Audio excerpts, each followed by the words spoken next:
Hi, I'm Steve from Sounds Heavenly, and as part of Bang & Olufsen's 100th birthday celebrations, I've got the great pleasure of being here in Struer, the home of Bang & Olufsen.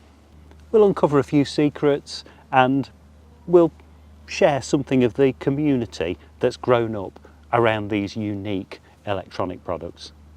So please come and join me.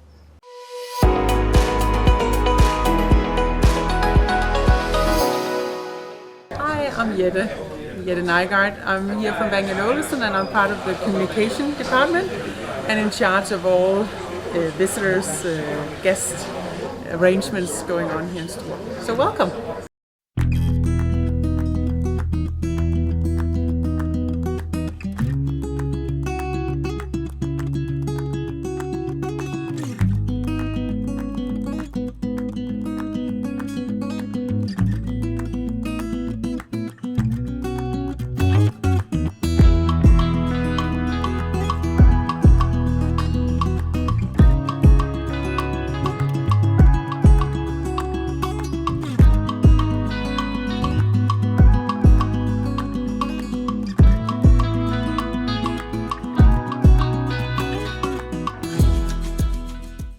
We're going to hear a little bit more about this in the rest of the video from members of Bang & Olufsen's team, but let's just take a quick look around and see a little bit of Bang & Olufsen's legacy for design and innovation spanning the last 100 years.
Hi there, I am Kresten.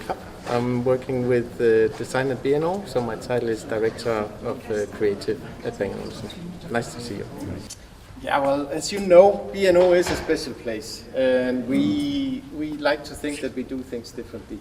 And also, the way everything is arranged on the other side of this wall is very Scandinavian and very Bang & Olufsen. I think I've worked with a lot of external design agencies like David Lewis and Thorsten Valeur a lot lately, Noto Designs. So the guys who've done sort of almost all the products that we have in our current portfolio. And they all say that B&O is the lovely place to go to and a very special place to go to. Because we have enabled our engineers to actually enjoy and embrace the phase where everything is a little bit unsettled. Typically, engineers quite like to have a specified task and deliver. And then you put 2 lines underneath and then that's it. And then they're safe and happy. When you are in the creative phase, nothing is safe, basically. And you have to learn to enjoy just exploring things and then try something out, have one result and then try something else and then compare. And that means that we have actually moved into a position where the design phase is half a year, which is a long time. But we do it together with engineers. So in other companies, you typically have a design department, and then they do a beautiful design, and then they hand that over to the engineers, and then they have to find out how to solve it. Yeah. So in a way, you are handing over a problem to somebody that they have to fix. Yeah. By doing it together, we have a task together that we need to fix. So that means that in the end, after 6 months, you not only have the design phase, but you also have a final product. So the whole architecture, everything is placed in there. We know that it's going to work. And by doing it that way, and having done it a few times with engineers, they also learn that if we then have a problem afterwards, we don't start pointing fingers because we decided together. So we also stand shoulder to shoulder and fix the problem, just like that. And that means that we can really, really push the boundaries. They're all already working on new models, upgraded models. I could tell you, but then I would have to kill you. Oh yeah. I can't tell about the future. Yeah. It's a little bit miss. But I'm pretty sure somebody is looking into what's going to happen.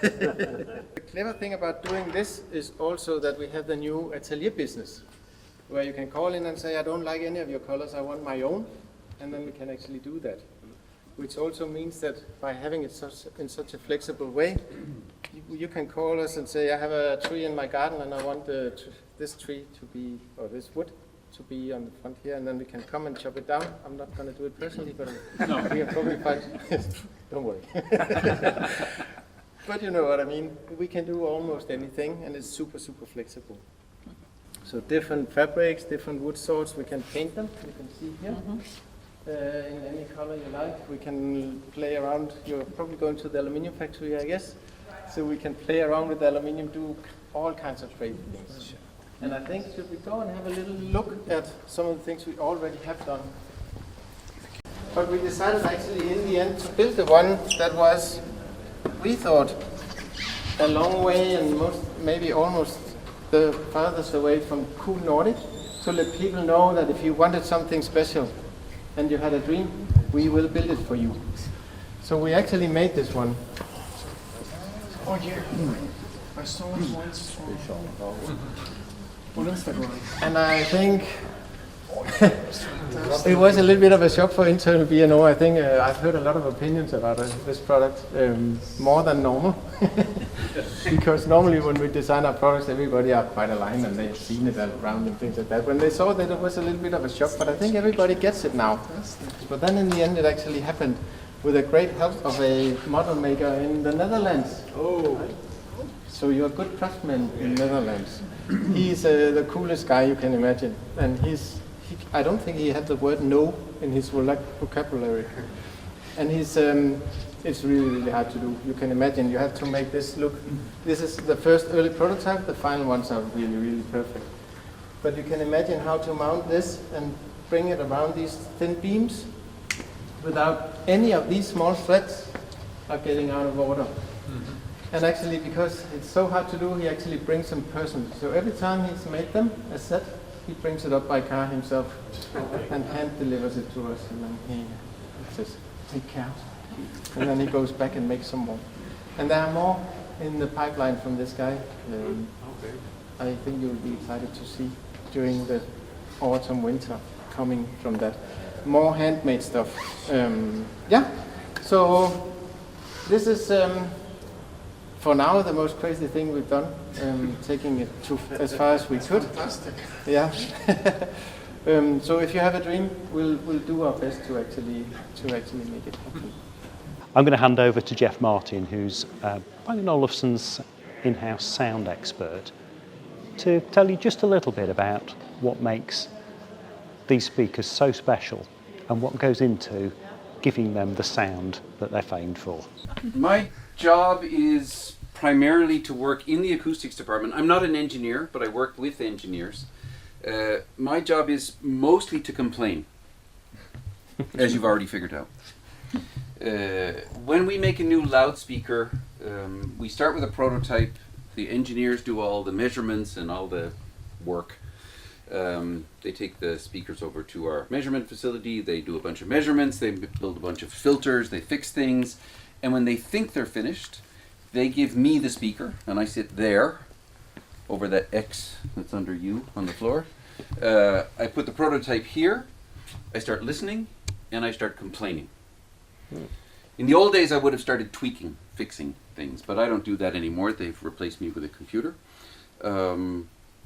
So mostly what I'm doing is complaining, but I have to complain in a technical language. My job is to listen to a prototype of a loudspeaker that we're developing. Think, this sounds harsh, when I listen to AC/DC, and then go back to the engineers. And if I say, this sounds harsh, that could be 10 things. That's like saying my car doesn't work. I have to go back with something more specific than that. So I'll say something like, I think we have a really high resonance peak at about 3 kilohertz. Or we need to look at intermodulation distortion on the mid-range driver, somewhere between 2 and 3 kilohertz. And that way they know where to look.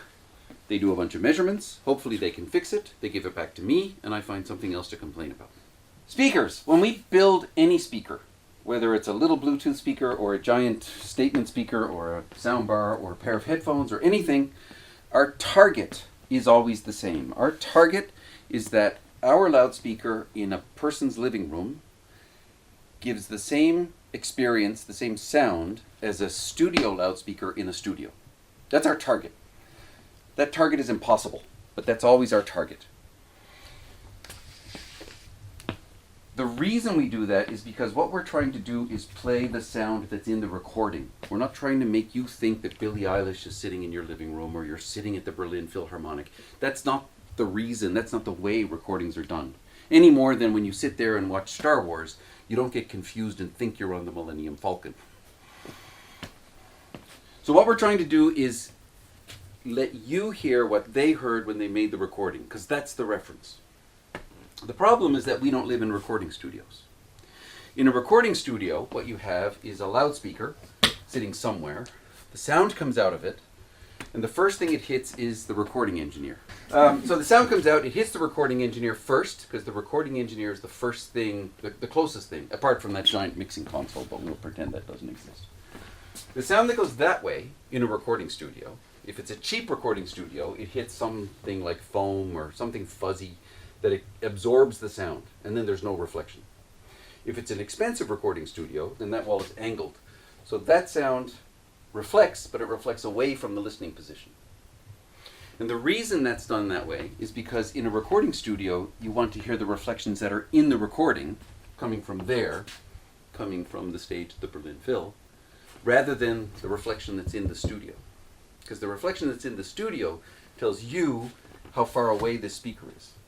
And what you want to hear is how far away are things in the recording, not how far away are the speakers.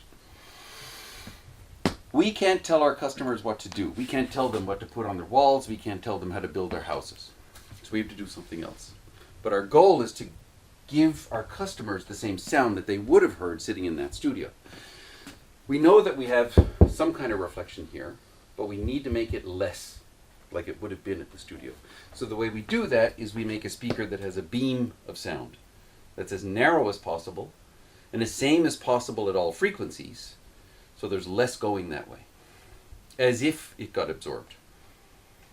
It's a bit like if I take a naked light bulb and I put it in a room and then try to read a book over here, it'll be very different if I paint all the walls white than if I paint all the walls black.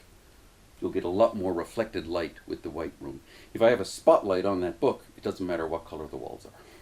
So that's what we're doing. We're trying to make a spotlight so that you hears what they heard at the studio.